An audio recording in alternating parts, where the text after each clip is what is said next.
Today we have the 2019 Ford Mondeo. This vehicle has done just over 28,000 miles.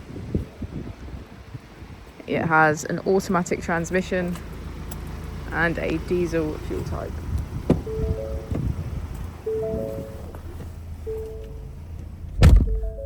To the left of our steering wheel, we have cruise control as a feature, as well as our keyless ignition.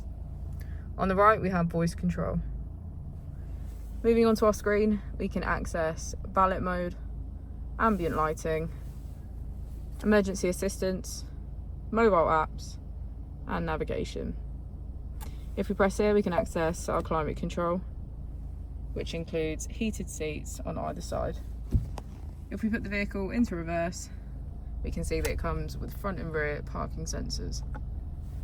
As we go into the back of the vehicle, we can see that it has a full leather black interior.